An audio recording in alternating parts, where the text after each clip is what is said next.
దుర్గా కళ్యాణి గారు, సాయి పల్లవి సినిమాల్లోకి వచ్చిన కొత్తలో తనకి చాలా ఎక్కువ యాక్నీ అండ్ పింపుల్స్ ఉండేవి. ఇప్పుడు సడన్ గా మొన్న సినిమాలు చూస్తే మొత్తం క్లియర్ అయిపోయింది స్కిన్. అంటే సినిమా యాక్టర్లు అందరూ సినిమాలోకి వెళ్ళగానే అందంగా తయారైపోతారా, లేకపోతే తను ఏమైనా స్పెషల్ ట్రీట్మెంట్ అంటే obviously we don't know what exact treatment, but typically అలాంటి కండిషన్స్ కి ఏంటి ట్రీట్మెంట్? యాక్చువల్లీ సాయి పల్లవి గారికి ఉన్నది ఏంటి అంటే యాక్నీ రొజేషియా. యాక్నీ రొజేషియా అంటే ఏంటంటే నార్మల్ గా స్కిన్ బానే ఉంటుంది, ఇప్పుడు ఇక్కడ చూస్తే బానే ఉంటుంది. When she expose to sun, ఎండకి వెళ్ళగానే, లేదంటే చాలా సివియర్ స్ట్రెస్ వచ్చింది, లేదంటే హాట్ అండ్ స్పైసీ ఫుడ్ తిన్నారు, అప్పుడు ఇవి అగ్రివేట్ అయిపోతాయి, పింక్ గా అయిపోతుంది చీక్స్ అండ్ నోస్. మళ్ళీ నీడలోకి రాగానే మంచిగా అయిపోతుంది. సో రీసెంట్ గా తను ట్రీట్మెంట్ చేసుకొని ఉండొచ్చు, అండ్ ప్రాపర్ సన్ స్క్రీన్ వాడితే చాలా వరకు సన్ ప్రొటెక్షన్ ఉంటుంది కాబట్టి ఇవి మళ్ళీ రియాక్షన్స్ రాకుండా, అగ్రివేట్ అవ్వకుండా చేసుకోవచ్చు. రైట్. అలాగే ఐశ్వర్య రాయ్ గారి ఫిల్లర్స్ అండ్ బొటాక్స్ మీద విపరీతమైన క్రిటిసిజం వచ్చింది.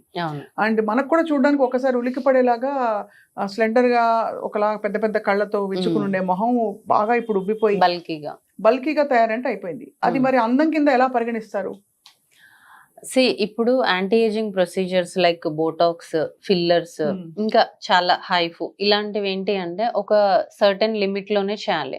అంటే ఒక్కొక్క ప్లేస్ లో ఇన్ని యూనిట్స్ చేయాలి, లేదంటే ఇంత క్వాంటిటీ చేయాలి అనేది ఒక లిమిట్ ఉంటుంది. నువ్వు దాన్ని అంటే ఇంకా రిజల్ట్స్ వస్తాయి, లేదంటే ప్రాపర్ గైడెన్స్ లేదు అని అంటే వాళ్ళు ఎక్కువ డోస్ ఇంజెక్ట్ చేయడం ఉంటది. ఇక్కడ ఇప్పుడు యాజ్ వి ఏజ్ ఏమవుతుంది, మనకి ఇక్కడ ఫ్యాట్ అంతా తగ్గిపోయి జారిపోతాయి. సో దాన్ని విత్స్టాండ్ చేయడం కోసం కొంతమంది హై డోసెస్ ఇవ్వడం జరుగుతుంది. I don't know in that case, అంటే తన విషయంలో నాకు తెలియదు. ఇన్ జనరల్ గా ఇంకా ఫిల్ చేసుకోవాలి, లేదంటే ఇంకా టైట్ చేసుకోవాలి ఫేస్ అనేసి ఎక్కువ ఇంజెక్ట్ చేయడం ఉంటది. అప్పుడు ఫేస్ అంతా చేంజ్ అయిపోతుంది. అవును, అంటే ఎక్కువ బల్కీగా అయిపోయి ఇక్కడ ఎక్కువ ఇచ్చేస్తే ఇక్కడ ఇంత లావుగా అయిపోతుంది. సో మళ్ళీ అది తగ్గడానికి చాలా టైం పడుతుంది. సో ఏది ఎంత డోసు ఎక్కడ ఇవ్వాలి అనేది పర్సన్ టు పర్సన్ డిఫరెంట్ గా ఉంటుంది. అది మనం స్లో డోస్ నుంచి ఇంక్రీజ్ చేస్తూ వెళ్ళాలి. సడన్ గా అలా ఇవ్వడం వల్ల ఎక్కువ బల్కీ అయిపోతుంది. వీటన్నిటితో పాటు అంటే ఈ సెలబ్రిటీస్ అనే సబ్జెక్ట్ గురించి మాట్లాడుతున్నాం కాబట్టి మనకి శ్రీదేవి గారికి కూడా ఆవిడకి చాలా అంటే ప్రెషర్ ఉండింది టు లుక్ అంత అందగత్తే. అసలు ప్రపంచంలో మనం ఎవరు ఈ జనరేషన్ చూడలేదు అనుకున్నంత అందగత్తే శ్రీదేవి గారు. బట్ ఆవిడకి she had to use a lot of treatments towards her. అంటే అంత ప్రెషర్ ఉంటుంది లైమ్ లైట్ లో ఉన్న వాళ్ళకంటారు. సో ఆవిడ రెఫరెన్స్ ఎందుకు తీసుకొచ్చానంటే, కొంచెం సన్నగా ఉండే వాళ్ళకి beauty and skin care maintain చేయడం is more of a challenge because wrinkles తొందరగా కనిపిస్తాయి అంటారు. ఇస్ దట్ ట్రూ అండి? సో సడన్ వెయిట్ లాస్ అయితే మనకి రింకిల్స్ ఫాస్ట్గా వస్తాయి. మనం స్లిమ్గా ఉండి ప్రాపర్ స్కిన్ కేర్ వాడితే కొంచెం 40-45 ఇయర్స్ వరకు వితౌట్ రింకిల్స్ మెయింటైన్ చేయొచ్చు. రైట్. ఆ తర్వాత కూడా రింకిల్స్ వస్తే మైల్డ్ బొటాక్స్, మైల్డ్ ఫిల్లర్స్ ఇచ్చుకుంటే ఆ స్కిన్ ఎన్హాన్స్మెంట్ అనేది చేసుకోవచ్చు. సన్నగా ఉన్న వాళ్ళందరికీ రింకిల్స్ తొందరగా వస్తాయని ఏం లేదు. మీరు ఏ స్కిన్ కేర్ వాడుతున్నారు, ఏజ్ కి తగ్గ స్కిన్ కేర్ వాడుతున్నారా? ఇప్పుడు 25 నుంచే కొంచెం యాంటీ ఏజింగ్ సిరమ్స్ వాడాలి. సో అప్పుడు మనం ఏజింగ్ ని పోస్ట్పోన్ చేసుకోవాలి. ఇప్పుడు మన మమ్మీలు ఎవరు వాడలేదు కదా అవన్నీ. మమ్మీలు ఎవరు వాడలేదు. ఇప్పుడు 40 ఇయర్స్ లో మీ మదర్ ఎలా ఉన్నారో 40 ఇయర్స్ లో మీరు అలా ఉండుండరు, మీరు యంగ్ గా ఉండుంటారు ఇంకా. అవును, అంటే టైం మారింది అండ్ కాస్మెటాలజీ చాలా అప్డేటెడ్ అయింది కదా. సో మనం సన్ స్క్రీన్స్ వాడుతున్నాము, మనం యాంటీ ఏజింగ్ సిరమ్స్ వాడుతున్నాము. వాళ్ళు నేచురల్ గా కూడా బాగుంటారు. రైట్. అప్పటికి అదే అందం. ఇప్పుడు మనం అనుకుంటున్నట్టు ఇప్పుడు అందరూ ఈ ఫీచర్స్ ఉండాలి, నాకు ఇలా ఉండాలి అనుకుంటున్నారు. వాళ్ళు అలా అనుకోలేదు కదా. నేచురల్ గా ఏజింగ్ ని యాక్సెప్ట్ చేశారు. అలాగే దీంతో పాటు అఫ్ కోర్స్ ఇంటర్నల్ గా ఏం తీసుకోవాలో మనం మాట్లాడదాం. బట్ బిఫోర్ దట్, ఇప్పుడు యాంటీ ఏజింగ్ లో what is the most popular treatment అండి? మీ దగ్గర చాలా మంది వస్తారని చెప్పారు కదా. So what is your most popular treatment? Anti ageing లో 3 ఎక్కువగా చేస్తాం మనము. ఒకటి బోటాక్స్, ఒకటి ఫిల్లర్స్, ఒకటి థ్రెడ్స్ అండ్ హైఫు. సో ఎవరికైతే ఇంజెక్టబుల్స్ ఇంట్రెస్ట్ లేదో వాళ్ళు ఈ హైఫు చేసుకోవచ్చు. ఇదేం చేస్తుంది అంటే మన స్కిన్ ని అప్లిఫ్ట్ చేసి మన కొల్లాజన్ ని ఇంప్రూవ్ చేస్తుంది అనమాట. సో ఏజింగ్ అనేది తొందరగా ఫాస్ట్ గా రికవర్ అయ్యే ఛాన్స్ ఉంటుంది. వన్స్ ఇన్ 6 to 9 months లో చేసుకోవచ్చు. బొటాక్స్, ఫిల్లర్స్ అనేది డిపెండింగ్ ఆన్ దేర్ చాయిస్ అనమాట. అంటే వాళ్ళకి రింకిల్స్ ఉన్నాయా, లేదంటే ఏదైనా లిఫ్ట్ చేయాలా, అలాంటప్పుడు బొటాక్స్, ఫిల్లర్స్ చూస్ చేసుకోవడం ఉంటుంది. అండ్ కాకుండా కెమికల్ పీల్స్ గురించి విన్నారు కదా. పీల్స్ చేసుకున్నప్పుడు చాలా పోస్ట్ పీల్ కేర్ చాలా అవసరం. బట్ కొన్ని సార్లు అది తీవ్రంగా బెడిసి కొట్టిన సందర్భాలు కూడా మనం చూస్తూ ఉంటాం. In fact I also went through something లేదా పీలింగ్ చేయించిన తర్వాత ఒక దారుణమైన ఎక్స్పీరియన్స్ అవ్వడం అనేది. పీలింగ్ కి ఏంటి, వాట్ ఈస్ ద కేర్, అంటే మీరు ఎలాంటి కేర్ పోస్ట్ పీల్ కేర్ చెప్తారు? యాక్చువల్లీ కెమికల్ పీల్ అంటే ఏంటి అంటే ఎక్స్ఫోలియేషన్ ఆఫ్ ద స్కిన్, అంటే పై చర్మాన్ని ఎక్స్ఫోలియేట్ చేస్తుంది. ఇప్పుడు రోజు మనం పొల్యూటెంట్స్ కి ఎక్స్పోజ్ అవుతూ ఉంటాం. So monthly once or 45 days కి ఒకసారి మన స్కిన్ ని ఎక్స్ఫోలియేట్ చేసుకుంటే సూపర్ఫిషియల్ డెడ్ స్కిన్ అంతా వెళ్ళిపోయి అండ్ కొల్లాజన్ అనేది ఇంప్రూవ్ అయ్యి స్కిన్ బాగుంటుంది. అలా కాకుండా అదే ఇదివరకు స్క్రబ్బింగ్ అని మనం డిస్కస్ చేసాం కదా, అలా కెమికల్ ఎక్స్ఫోలియేషన్ చేసుకోవాలి. దీంట్లో డిఫరెంట్ వెరైటీస్ ఉంటాయి, సూపర్ఫిషియల్ అండ్ డీప్. ఇప్పుడు సూపర్ఫిషియల్ చేసుకుంటే ఓన్లీ అది అప్పర్ లేయర్ ఆఫ్ స్కిన్ ని మాత్రమే రిమూవ్ చేస్తుంది. అలా కాకుండా మీరు డీప్ పీల్స్ చేసుకుంటే అది డెప్త్ నుంచి మనకి స్కిన్ పీల్ అయిపోయి స్కిన్ బర్న్స్ రావడము అండ్ సన్ ఎక్స్పోజర్ కాగానే పిగ్మెంట్ అవ్వడము, ట్యాన్ అయిపోవడము, బర్న్స్ రావడం ఇలాంటిది జరుగుతుంది. డీప్ పీల్స్ కి సైడ్ ఎఫెక్ట్స్ జాగ్రత్తగా చేయాలి. అంటే TCA పీల్స్ కానీ ట్రైక్లోరోఎస్టిక్ యాసిడ్ ఇలాంటి పీల్స్ ఏంటంటే స్కిన్ లోపలికి వెళ్ళిపోతాయి, ఇన్ డెప్త్ వెళ్ళిపోతాయి. అప్పుడు స్కిన్ ఎక్కువగా డ్యామేజ్ అయ్యే ఛాన్స్ ఉంటుంది. సో ఈ సూపర్ఫిషియల్ పీల్స్ ఏంటంటే మనం మంత్లీ వన్స్ ఆర్ 45 days కి ఒకసారి చేసుకుంటే స్కిన్ వస్తుంది, స్కిన్ కరెక్ట్ ఫ్రెష్ అవుతూ ఉంటుంది. అదే ఇప్పుడు బిగ్గెస్ట్ పొల్యూటెంట్స్ ఏంటండి మన ఎన్వైరన్మెంట్ లో? ఫర్ ఎగ్జాంపుల్ మనం బయటకు వెళ్ళినప్పుడు వాట్ ఈస్ ద బిగ్గెస్ట్, ఇంటికి వచ్చేసరికి టైర్డ్ గా ఒకలాగా, తర్వాత మేకప్ వేసుకునే వాళ్ళకి ఇంకొక చాలా పెద్ద తలకాయ నొప్పి, అంటే ఆ మేకప్ తీయడం అది. So ideal skin care routine ఎలా ఉండాలి ఒక అవుట్ గోయింగ్ బయటకు వెళ్ళే వాళ్ళకి? టీనేజ్ నుంచి స్టార్ట్ చేద్దాం. టీనేజ్ వాళ్ళకైతే morning and evening moisturiser, morning ఒక సన్ స్క్రీన్, అంతవరకు చాలు. ఇంటికి రాగానే మళ్ళీ వాళ్ళు క్లీన్ చేసుకుంటే సరిపోతుంది. కొంచెం 20s లోకి వెళ్ళిన తర్వాత మనకి పింపుల్స్ కానీ లేదంటే ఏదైనా స్పాట్స్ ఉన్నాయి అంటే దాని రిలేటెడ్ సెరమ్, ఒక మాయిశ్చరైజర్, ఒక సన్ స్క్రీన్, అండ్ ఆ తర్వాత నైట్ కేర్ లో రెటినాల్స్ యాడ్ చేసుకుంటే మంచిది, యాంటీ ఏజింగ్ సెరమ్స్.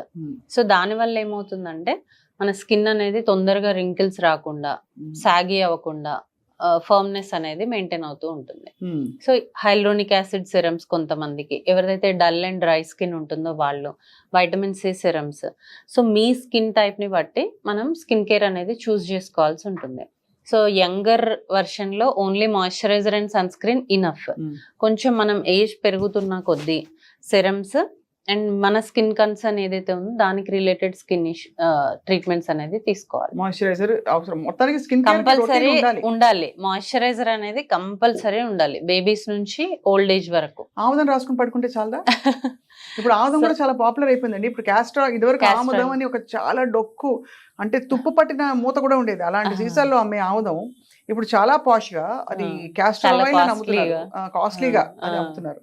సో మనకి ఇప్పుడు ఫేస్ కి గానీ ఆయిల్ అప్లై చేస్తూ ఉంటారు. In case if you have a very dry skin, that is fine. ఇది క్యాస్టర్ ఆయిల్ అని నేను చెప్పను, ఎనీ ఆయిల్స్ మనం అప్లై చేసుకుంటే ఓకే. అలా కాకుండా మీది యాక్ని ప్రోన్ స్కిన్ అయ్యి మీరు ఫ్రీక్వెంట్ గా అండ్ ఎక్కువ క్వాంటిటీలో ఆయిల్ అప్లై చేయడం వల్ల ఇంకా పోర్స్ క్లాగ్ అయిపోయి మనకు పింపుల్స్ వచ్చే ఛాన్స్ ఉంటుంది. ఆల్రెడీ ఎక్కువ ఆయిల్ ప్రొడక్షన్ వల్లే పింపుల్స్ వస్తాయి, మళ్ళీ దానికి నువ్వు ఇంకా ఆయిల్ పైనుంచి కూడా అప్లై చేస్తున్నావు, సో ఇంకా ఫేస్ చండాలంగా అవుతుంది. కుండ బద్దలు కొట్టి ఇప్పుడు చెప్పారు. సో ఈ యాంటీ ఆక్సిడెంట్ రిచ్ ఫుడ్స్ అని చెప్పి రకరకాలు పడి vitamin C is again buzzword. అది అందరికి వైటమిన్ C అనగానే ఉలికి పడతారు. 10%, 20% మొహం మీద రాసేసుకుంటారు, తినేస్తారు. అంత అబ్జర్వ్ అవుతుందా? Glutathione is another super food that people are taking lot of capsules. అది నిజంగా ఎక్కడో చర్మం ఫేస్ మీద నల్లగా ఉంటే మీరు మొత్తం గ్లూటాథయోన్ ఎక్కిస్తే త్రూ IV ఎస్పెషల్లీ అది బాడీ అంతా కూడా స్ప్రెడ్ అవుతుంది కదా. సో ఇప్పుడు గ్లూటాథయోన్ అనేది ఏంటి అంటే, ఒక మీరు అంటున్నట్టు ఇప్పుడు వైటమిన్ C అంటే బజ్ ఎలా క్రియేట్ అయిందో, గ్లూటాథయోన్ అంటే కూడా అలా ఒక హైప్ వచ్చింది అనమాట. యాక్చువల్లీ గ్లూటాథయోన్ ఏం చేస్తుంది అంటే మనలో పిగ్మెంట్ ని రెడ్యూస్ చేస్తూ ఉంటది. సో మన టోన్ బెటర్ అవుతూ ఉంటుంది, మనం కొంచెం ఫెయిర్ గా కనిపిస్తాం. ఎప్పటి వరకు మీరు అది ఎప్పటి వరకు వేసుకుంటే అప్పటి వరకే, అంతే. అగైన్ మళ్ళీ నార్మల్ అయిపోతుంది. దట్ టు ఏంటంటే మన స్కిన్ టోన్ నుంచి ఒక 1 step పక్కకి వెళ్తాం తప్ప చాలా నంబర్ డిఫరెన్స్ అనేది రాదు. ఈ స్కిన్ టోన్ నుంచి ఫెయిర్ స్కిన్, మిల్కీ బ్యూటీ అలా అయిపోము. మన స్కిన్ టోన్ ఇంకా ఎన్హాన్స్ అవుతుంది, స్కిన్ క్లియర్ అవుతుంది, పిగ్మెంట్ రిడక్షన్ అనేది జరుగుతుంది. అది ఎప్పటి వరకు అంటే నువ్వు ఎప్పటి వరకు వాడావో అప్పటి వరకు. గ్లూటాథయోన్ అనేది ఒక పవర్ఫుల్ యాంటీ ఆక్సిడెంట్. అంతేగాని డస్కీగా ఉన్న వాళ్ళు మారిపోరు. ఇప్పుడు మైకేల్ జాక్సన్ అట్లా మారిపోయారండి, ఏం ట్రీట్మెంట్ చేసుకుని ఉంటారు ఆయన? మొత్తం అసలు పిగ్మెంటే మారిపోయింది ఆయన అప్పట్లో అంటే గ్లూటాథయోన్ అప్పుడు ఉంది అని నేను అనుకోను. ఆయన ప్లాస్టిక్ సర్జరీ చేసుకున్నారని మనకున్న నాలెడ్జ్. అంటే because from completely dark skin pale ఒక లాంటి దీనికి వచ్చేసారు, పింకిష్ పేల్నెస్ కి వచ్చారు. అవును, that is not because of glutathione. Face లో పింకిష్ గ్లో రావాలంటే ఏం చేయాలి దుర్గా గారు? పింకిష్ గ్లోనా అంటే ఎలా అంటున్నారు? పింకిష్ గ్లో అంటే ఒకలాంటి తెలుపులో కూడా ఒకలాంటి ఒక పసిడి, ఒక గోల్డెన్ గ్లో ఒకటి వస్తుంది, పింకిష్ బాగా ఫ్లష్డ్ ఫేస్ అదొకటి వస్తుంది, షైనీ ఫేస్ అంటున్నారు అంతేనా? సో ఇప్పుడు మన స్కిన్ ఎలా ఉండడానికి రీజన్ అయినా మన గట్ హెల్త్. మనం తినే ఫుడ్ మన స్కిన్ ని, హెయిర్ ని రిప్రజెంట్ చేస్తుంది. ఇది ఫ్యాక్ట్. అంటే స్కిన్ కేర్ ఎంత తీసుకున్నా కూడా ఇప్పుడు మనం పిగ్మెంట్ కానీ పింపుల్స్ కానీ వచ్చిన వాళ్ళకి కొన్ని క్రీమ్స్ ఇస్తాం. అది చేస్తూ వాళ్ళు బయటికి వెళ్ళి ఐస్ క్రీమ్స్, పిజ్జాస్ తినేస్తే, లేదు బాగా ఆయిలీ బిర్యానీస్ తినేసి, బిర్యానీ విత్ కూల్ డ్రింక్ ఇలాంటివి తినేస్తే స్కిన్ ఎలా మెయింటైన్ అవుతుంది? సో మనం ఏదైతే ఫుడ్ తీసుకుంటున్నామో అది మన skin, hair and overall health ని ఇంపాక్ట్ చేస్తుంది. సో అక్కడ మనకి క్లియర్ గా ఉంటే ఇక్కడ క్లియర్ గా ఉంటది. మీరే హెయిర్ ప్రస్తావించారు కాబట్టి, ఇది వరకు ఒక త్రాచుపాము అంత జడ, లేకపోతే నాగుపాము అంత జడ అని చెప్పి పెద్ద పెద్ద జడలు చూసేవాళ్ళం. ఈ మధ్య కాలంలో అసలు జడ చూసి ఎన్ని రోజులైంది, అందరికి short hair and quality of hair has also changed. So ఎందుకు అంటే అది కూడా న్యూట్రిషనల్ ఫ్యాక్టరే. ఇప్పుడు మనం ఇంతకు ముందు తీసుకుంటున్నంత న్యూట్రిషియస్ ఫుడ్ ఇప్పుడు తీసుకోవట్లేదు. ఇంతకు ముందు లాగా ఇప్పుడు మన స్ట్రెస్ లెవెల్స్ లేవు బికాస్ ఆఫ్ ఓవర్ స్ట్రెస్, ఇవన్నిటి వల్ల, అండ్ క్రాష్ డైట్స్ చేయడము, అండ్ వైటమిన్స్ డెఫిషియన్సీస్ ఉండడము, హార్మోనల్ ఇష్యూస్ రావడము, ఇవన్నిటి వల్ల రూట్ కి స్ట్రెంగ్త్ లేదు.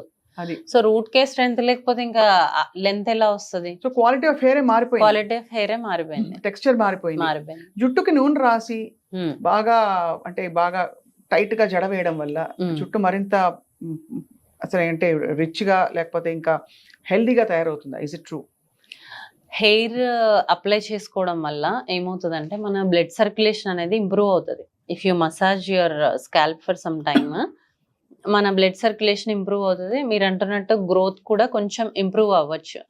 కానీ ఇంటర్నల్ గా రూట్ అనేది స్ట్రెంగ్త్ లేకపోతే, ఇంటర్నల్ గా దానికి ఒక capacity to maintain the long hair లేకపోతే అప్పుడు అది ఎలా ఉంటుంది? మీరు పైనుంచి ఆయిల్ అప్లై చేస్తే లోపల నుంచి రూట్ ఎలా స్ట్రాంగ్ అవుతుంది? సో దానితో పాటు ఆయిల్ అప్లికేషన్ అనేది చేసుకోవచ్చు, కానీ మనం ఎక్కువగా పొల్యూషన్కి వెళ్తున్నాము, మనకి ఆ నూనె మొహం మీదకి వచ్చేసి ఇంకా పింపుల్స్ వస్తాయి. కాబట్టి డే టైంలో కాకుండా, లేదంటే మీరు హెయిర్ వాష్ కి చేసే 1-2 hours ముందు మసాజ్ చేసుకొని మీరు హెయిర్ వాష్ చేసేస్తే మీ హెయిర్ అనేది సాఫ్ట్ ఉంటుంది కింద, అండ్ మీకు నరిష్మెంట్ అనేది వస్తుంది. దాంతో పాటు హెల్దీ ఫుడ్ తీసుకొని హెల్దీ లైఫ్ స్టైల్ ఉంటేనే అది మెయింటైన్ అవుతుంది. ఓన్లీ ఆయిల్ రాసుకుంటే జుట్టు రాదు. అదే ఇన్ఫాక్ట్ ఆయిల్ రావడం వల్ల డాండ్రఫ్ కూడా వస్తుంది, డాండ్రఫ్ వస్తుంది, పింపుల్స్ వస్తాయి, ఇవన్నీ. So before your hair wash just ఇక్కడ అప్లై చేసుకుంటే చాలు, ఇది మీకు సాఫ్ట్ గా ఉంటుంది. ఇక్కడ అదే ప్రొడ్యూస్ చేసుకుంటది, స్కాల్పే ఆయిల్ ని ప్రొడ్యూస్ చేసుకుంటది. సిబమ్ సెక్రెషన్ ఉంటుంది కాబట్టి మనకు ఆయిల్ ఉంటుంది. సో ఎవరికైతే డ్రై ఉందో they can apply the hair oil, but అది హెయిర్ గ్రోత్ కి దానికి సంబంధం లేదు. ఇప్పుడు అంటే ఈ మధ్య ఏదో చాలా డిస్టర్బింగ్ ఒక కేస్ స్టడీ వచ్చిందండి. ఎవరో జుట్టు బట్టతలు వచ్చిందని చెప్పి పాపం ఆయన సూసైడ్ చేసుకున్నారని చెప్పి. ఎందుకు ఇంత అంటే obsession about looks and even for men for that matter ఎందుకుందంటారు? అంటే యంగ్ ఏజ్ లోనే ఇప్పుడు బట్టతల రావడం వల్ల, యంగ్ ఏజ్ లోనే స్పార్స్, మీరు అంటున్నారు ఇంతకు ముందులాగా మనకు పొడుగు జడ అనేది ఎవరికి చూడట్లేదు అని. ఇంతకు ముందులాగా రిచ్ అండ్ హెల్దీ హెయిర్ కూడా ఎవరికి చూడట్లేదు. సో ఈ హెయిర్ అనేది చిన్న వయసులోనే పలచబడడం వల్ల వాళ్ళు డిప్రెషన్ లోకి వెళ్ళిపోతున్నారు. అంటే ఫ్రెండ్స్ వాళ్ళని ఏదన్నా అనడం కానీ, ఈ మీరు చెప్పిన కేసులో అయితే లైఫ్ పార్ట్నర్ అనడం కానీ, ఇట్లాంటివి రావడం వల్ల వాళ్ళు దాన్ని తీసుకోలేకపోతున్నారు. నేను అనేది ఏంటి అంటే, మీరు సాధ్యమైనంత వరకు హెల్దీ లైఫ్ స్టైల్ మెయింటైన్ చేస్తే మీ స్కిన్ అండ్ హెయిర్ బాగుంటుంది. లేదు పోయింది, మీ జెనెటిక్స్ బ్యాడ్, లేదంటే మీ లైఫ్ స్టైల్ బాగాలేదు, మీరు ఫుడ్ తినేది బాగాలేదు, హెయిర్ పోయింది, అక్కడికి దాన్ని యాక్సెప్ట్ చేసి వదిలేసేయండి. దాన్ని పర్సనల్ గా తీసుకొని దానితో డిప్రెషన్ లో అలా క్యారీ చేయకుండా ఉండాలి. ఎందుకంటే అది మళ్ళీ రాదు. అంటే ఇప్పుడు కాస్మెటాలజీ అడ్వాన్స్ అవడం వల్ల హెయిర్ కి కూడా చాలా ట్రీట్మెంట్స్ వచ్చాయి. అవునవును. లైక్ పిఆర్పి కానీ, జిఎఫ్సి కానీ, హెయిర్ ట్రాన్స్ప్లాంటేషన్స్ కానీ, ఇంకేది కుదరనప్పుడు విగ్స్ అయినా పెట్టుకొని నీ నీ కాన్ఫిడెన్స్ నువ్వు మెయింటైన్ చేయొచ్చు. అంతేగాని ఎవరో ఏదో అన్నారని ప్రాణం తీసుకునే వరకు వెళ్ళాల్సిన అవసరం అయితే లేదు. ఈ మినాక్సిడిల్ వాడతారు హెయిర్ రీగ్రోత్ సొల్యూషన్స్, దానివల్ల ఏమన్నా హార్మోనల్ ఇంబ్యాలెన్సెస్ అట్లా వచ్చేసి స్కిన్ లోకి వెళ్ళిపోయి అన్ని అవుతాయండి? యాక్చువల్లీ మినాక్సిడిల్ అనేది బ్లడ్ సప్లై చేస్తుంది, బ్లడ్ సప్లైని హెయిర్ కి ఇంప్రూవ్ చేస్తుంది. మనం అది రోజు అప్లై చేసుకోవడం వల్ల బ్లడ్ సప్లై ఇంక్రీజ్ అవుతుంది. దానివల్ల hair strength, hair growth, hair thickness improve అవుతుంది. సో మినాక్సిడిల్ మనం 2%, 5% ఇలా డిఫరెంట్ పర్సంటేజెస్లో ఉంటాయి. నీకు ఏది సెట్ అవుతుందో ఆ పర్సంటేజ్ మాత్రం మనం యూస్ చేస్తే ఏం కాదు. అలా కాకుండా నువ్వు ఎంత డోస్ వాడాలి అంత కాకుండా నువ్వు ఎక్కువ హెయిర్ రావాలని ఎక్కువ డోసులో వాడడము, ఎక్కువ డాక్టర్ సజెషన్ లేకుండా పొద్దున మధ్యాహ్నం రాత్రి ఇలా అప్లై చేస్తూ ఉండడం వల్ల నీకు చాలా సైడ్ ఎఫెక్ట్స్ వచ్చే ఛాన్స్ ఉంది. ఏముంటాయండి సైడ్ ఎఫెక్ట్స్? ఇప్పుడు too much of minoxidil use చేయడం వల్ల కొన్ని ఆల్కహాల్ బేస్డ్ మినాక్సిడిల్స్ ఉంటాయి. అవి యూస్ చేయడం వల్ల హెయిర్ రఫ్ అయిపోతుంది, ఫ్రిజీ అయిపోతుంది. అంతవరకు ఉంటే చాలు, మన రఫ్ అయిపోతే ప్రాబ్లం అదే కదా. సో అలాంటి సైడ్ ఎఫెక్ట్స్ ఉంటాయి. అండ్ టూ మచ్ యూజ్ చేయడం వల్ల మీరంటున్న ఇంటర్నల్ అబ్జార్ప్షన్ అనేది జరుగుతుంది. అవును, టూ మచ్ కానీ అదర్వైజ్ సేఫ్ జోన్ లో డాక్టర్ పర్యవేక్షణలో too good. But hair transplant అందరికీ ఉపయోగపడుతుంది. ఇప్పుడు ఎంత అద్భుతమైన మందు వేసినా ఎడారిలో తులసి మొక్క పెరగదు కదా. అలా బట్టతల జెనెటిక్ గా ఉందనుకోండి, వాళ్ళకి హెయిర్ ట్రాన్స్ప్లాంట్లు ఈ సొల్యూషన్స్ అని పనిచేస్తాయా టెంపరీ కానీ పర్మనెంట్ కానీ? మనం అనుకుంటున్నట్టు ఇప్పుడు యంగ్ ఏజ్ 30 years లో ఉన్న వాళ్ళకి హెయిర్ లేకపోవడం వల్ల చాలా కాన్ఫిడెన్స్ పోతూ ఉంటది. ఇన్ కేస్ వాళ్ళకి back of the scalp good hair ఉంటే గనక అది తీసి మనం ఫ్రంట్ పెట్టొచ్చు, వాళ్ళకి రిజల్ట్స్ బాగుంటాయి. బ్యాక్ లేదు ఇంకా అప్పుడు చేసినా కూడా రిజల్ట్ రాదు కదా. సో చేసుకోవడం వల్ల జెనెటిక్స్ ఉంటే మళ్ళీ పోయే ఛాన్స్ ఉంటుంది, హెయిర్ లేదు అంటే అంత ఎక్కువ గ్రోత్ రాకపోయే ఛాన్స్ ఉంటుంది. కానీ డెఫినెట్లీ లుక్స్ వైజ్ వాళ్ళు డెఫినెట్ గా బెటర్. వాళ్ళ హెయిర్ ఎందుకు పెట్టారు? వాళ్ళ వెనక లేకపోయినా పక్క వాళ్ళ హెయిర్ అన్ని ఆర్గన్స్ ట్రాన్స్ప్లాంట్ అయిపోతున్నాయి కదా. ఇంకా హెయిర్ లో అది రాలేదు ఇంకా రాలేదు. బికాస్ స్కిన్ గ్రాఫ్టింగ్ కూడా జరుగుతుంది. అవును, ఆ బర్న్స్ పేషెంట్స్ కి, వాళ్ళకి సివియర్ ఇంజరీస్ వాళ్ళకి స్కిన్ ప్యాచెస్ ఒక చర్మం తీసి పెట్టి అది కరెక్ట్ దానిలో కాలజన్ వచ్చి పెరిగిపోతుంది. హెయిర్ ఏంటంటే మనం తీసిన వెంటనే మళ్ళీ డిపాజిట్ చేయాలి. ఒక పర్సన్ది తీసి దాన్ని మళ్ళీ టెస్ట్ చేసుకొని దాని DNA టెస్ట్ చేసుకొని వీడికి పడుతుందా లేదా, రిజెక్షన్స్ ఎక్కువగా ఉంటాయి. అక్కడ ఒకటే ప్లేస్ లో చేస్తారు, ముందు టెస్ట్ చేసుకుంటారు, అన్ని ఉంటాయి. ఇక్కడ మల్టిపుల్ పంక్చర్స్ మనం చేయాల్సి ఉంటుంది. So too much of donor from other person కూడా ఉంటే ఎలాంటి సైడ్ ఎఫెక్ట్స్ వస్తాయి అనేది ఒక డౌట్. రెండోది, తీసిన వెంటనే పెట్టేయాలా? తీసిన వెంటనే అంటే ఇమ్మీడియట్ కాదు, నార్మల్ 10 seconds అలా కాదు, ఒక 1 to 2 hours లోపల పెట్టేయాలి. అది లేకపోతే దానిలో జీవం పోతుందా? పోతుంది. అది అంటే గడ్డి పెట్టినట్టే. అవును, అది ఇంకా పెరగదు. పెరిగే గుణం లక్షణం పోతుంది. ఎక్కువసేపు ఉండడం వల్ల డ్రై అవుట్ అయిపోతాయి ఫాలికల్స్. దాని అంటే దాని బ్లడ్ సప్లై అనేది మెయింటైన్ అవ్వదు. మీరు చాలా సక్సెస్ఫుల్ హెయిర్ ట్రాన్స్ప్లాంట్ చేస్తుంటారు చాలా మంది. వాళ్ళ మొహల్లో అంటే ఎంత అది స్కిన్ డీప్ అవసరమా, ఇలా ఉండొచ్చు కదా, ఇదే దేవుడు ఇచ్చాడని ఆ ఫిలాసఫీ వేరు. కానీ హెయిర్ ట్రాన్స్ప్లాంటేషన్ విషయంలో యంగ్ పర్సన్స్ వచ్చి బట్టతలో ఉండి ప్రాపర్ డోనర్ ఉంటే నేనే పుష్ చేస్తా, చేసుకోండి అని. ఇది చేసుకోండి, డెఫినెట్ గా మీ కాన్ఫిడెన్స్ ఇంప్రూవ్ అవుతుంది, మీకు ఛాన్స్ ఉంది. ఛాన్స్ లేని వాళ్ళకి చెప్పను, అంటే వాళ్ళకి డోనర్ లేదనుకోండి, లేదంటే 60 years 70 years వాళ్ళు వచ్చి నాకు చేయండి అంటే వాళ్ళని వద్దు అని పక్కకు అంటాను. యంగ్స్టర్స్ వచ్చి మాకు హెయిర్ లేదు అంటే డెఫినెట్ గా వాళ్ళకి ఏ ట్రీట్మెంట్ అయినా చేస్తాను, ఏది పాసిబుల్ ఉంటే అది.